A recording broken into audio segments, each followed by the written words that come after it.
자, 바울이 고린도전서 편지를 보냈는데 과연 그들이 회개했을까요? 아닙니다. 그들은 회개하지 않았어요. 그래서 바울이 안타까운 마음으로 다시 방문합니다. 방문해서 말씀을 전하죠. 그들이 받아들였을까요? 안 받아들였습니다. 오히려 더 심하게 반발합니다. 바울은 결국 다시 오겠다라는 약속 한마디 남기고 고린도 교회를 떠납니다. 다른 곳에 가서 이제 사역을 하는 거죠. 마음이 너무 무거워요. 고린도 교회는 주님이 말씀하시기를 이 성중에는 내 백성이 많다라고 얘기를 했는데 저들이 복음을 받아들이지를 않고 오히려 배척하고 있으니 너무 안타깝고 답답합니다. 그래서 바울이 눈물로서 편지를 써요. 그 편지의 내용은 성경에 남지 않았습니다. 그 편지를 디도 편으로 보냅니다. 디도가 고린도 교회를 방문하죠. 전해주고 디도도 바울의 동역자니까 목회자니까 말씀을 전합니다. 거기서 고린도 교회가 뒤집어집니다. 바울에 대해서 우리가 잘못해서 생각했구나 깨닫게 되고 바울의 그 편지 내용을 받아들이죠. 그래서 회개합니다. 디도도 너무 기뻐가지고 바울에게 이 소식을 전하기 위해서 갑니다. 근데 바울은 그때 드로아 지방에서 디도가 오기를 기다리고 있는데 드로아 지방에서 복음을 전하는데 너무 복음이 잘 전해지는 거예요. 사람들이 많이 믿어요. 복음의 문이 열렸어. 그러나 고린도 교회를 너무 사랑하기 때문에 그 소식을 너무 듣고 싶어서 드로아에서 배를 타고 마게도냐로 건너갑니다. 그 마게도냐에서 디도를 만나기를 기다리고 있는데 너무 힘들어. 왜 힘드냐? 병이 있어요. 그거 얼마나 많이 맞았어요. 아까 읽어봤잖아요. 또 육체의 가시, 사단의 사자를 또 하나님 주셔가지고 생활하는 것 자체가 힘들어. 몸이 아파. 근데 내외적으로 또 왜 이렇게 어려움은 많아? 그래서 바울이 고백합니다. 내 마음이 지금 편하지 않다고. 근데 디도가 왔어요. 디도가 와가지고 바울한테 뭐라 그러냐 하면 기쁜 소식 2가지랑 나쁜 소식 2가지가 있습니다. 뭘 먼저 듣기를 원하세요? 기쁜 소식. 첫 번째입니다. 다 회개했어요. 그리고 바울 사도님을 방문해 주셔서 말씀을 듣기를 원하고 있습니다. 바울이 날아갈 듯이 기뻤어. 진짜 환호성을 쳤어. 너무너무 기뻐. 그래, 그럼 그다음 나쁜 소식은 뭐냐? 지금 환난을 겪고 있어요. 큰 고난을 지금 고린도 교회가 겪고 있습니다. 두 번째는 이단들이 왕창 들어왔어요. 다른 영, 다른 복음을 전하고 있어요. 게다가 바울 사도님에 대해서 아주 악평을 하고 있어요. 지금 바울이 그거를 듣고 속이 막 끓어오르지. 그래서 고린도 후서를 보냅니다. 고린도 후서를 보냈는데 그 내용이 어땠겠어요? 쉽겠어요? 어렵겠어요? 어렵겠죠? 고린도 후서 한번 읽어보세요. 내용 어려워요. 고린도 교회를 향해서 젖먹이 어린아이다, 육신에 속한 자다, 이렇게 얘기를 했는데 그러면 내용을 쉽게 해야 되잖아. 내용이 어려워. 왜 어렵냐?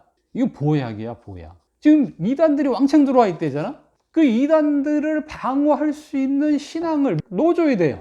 그러니까 내용이 좀 어려워져요. 그 내용은 뭐냐? 연합 원리를 제시하고 있어요.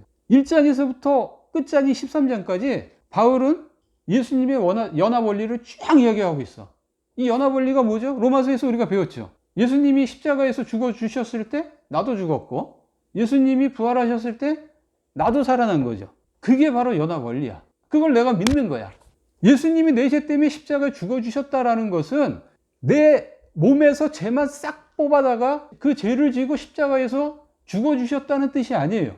그 죄를 갖고 있는 내 몸, 내 죄된 몸이 예수님이 십자가에서 같이 죽었다는 것이고, 예수님이 살아났다라는 것은 전혀 새로운 몸으로 내가 살아났다라는 것을 의미하는 거예요. 그것을 내가 믿는 것이 연합 원리를 받아들이는 거예요. 자, 고린도 교회는 환난이 있다 그랬어요. 바울이 설명합니다. 예수님 환난 고난 받았죠? 십자가에서? 근데 부활을 통해서 위로받았죠. 너희들도 지금 고난 받고 있지? 그럼 너희도 연합돼 있으니까 위로가 있을까 없을까? 고난을 견디면 위로가 있을까 없을까? 당연히 있지. 나도 그걸 경험을 하고 있다, 얘들아. 이렇게 간단하게 처리를 해버렸어요. 그리고 바울이 방문하겠다고 약속했는데 못 갔잖아. 그래서 대적자들이 바울의 그 신뢰성의 문제를 삼았잖아. 그 바울이 이 부분도 연합 원리로 설명을 해요. 뭐라고 설명을 하느냐?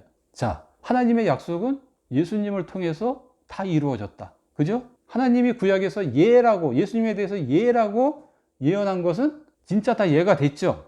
예라고 예언했는데 아니다라고 된 것이 있나요? 없죠. 그러면 예수님이랑 바울은 연합이 돼 있어요? 안 돼 있어요? 십자가 부활을 통해서 연합이 됐잖아. 믿음을 통해서 연합이 됐단 말이에요. 그러면 바울이 간다고 했는데 안 갔어. 그 사람들 입장에서는 약속을 어긴 게 되지만 이게 연합 원리로 보면 내가 못 간 것도 이해가 된다는 거야. 지금 못 가고 있는 것도. 그게 1장이에요. 근데 2장은 그 내가 갔을 때 나를 막 반대하고 안티 노릇했던 그런 사람들이 있는데 내가 용서한다. 그러니 너희들도 용서하라. 이런 권면을 해줘요. 자, 이 용서 그리고 사랑하라 그럽니다. 용서와 사랑 내 힘으로 돼야 안 돼요. 잘 안 되죠. 근데 예수님을 보라고 십자가에서 비난하고 조롱했던 사람들 다 용서했어요. 그리고 사랑했어. 내가 예수님하고 연합이 돼 있다면 나는 어떻게 해야 돼? 당연히 그걸 내가 믿는다면 나도 용서하고 사랑해야죠. 예수님은 자기를 조롱하고 비난했던 사람을 용서했는데 나는 용서를 안 한다? 그러면 나는 그 연합을 안 믿는 거잖아. 연합을 안 믿잖아요. 연합 원리를 이거를 안 믿으면 아까 우리가 13장에서 봤지만 네 믿음을 시험하고 확증하라고 돼 있어요. 진짜 믿는 거 맞는지 확인해 보라는 거야. 이거 안 믿으면 너희 버림받는다라고 얘기했어요. 나중에 심판대 앞에 우리가 쓰는데 예상 밖의 일들이 벌어져. 버림을 받아 잘못하면. 예? 아주 심각하고 중요한 문제란 말이야. 이게 우리는 예수님이 향기라 그랬어요. 그렇죠. 예수님과 연합이 됐으니까 예수님이 향기가 나겠죠. 예? 담배 피우는 사람 그 냄새가 몸에 배이잖아. 담배 냄새가 나잖아. 우리는 예수님과 연합됐고 내가 그걸 믿고 생활한다면 예수님의 냄새가 나는 건 당연한 거예요. 그래서 사랑과 용서가 돼. 근데 사랑과 용서를 하지 않는다.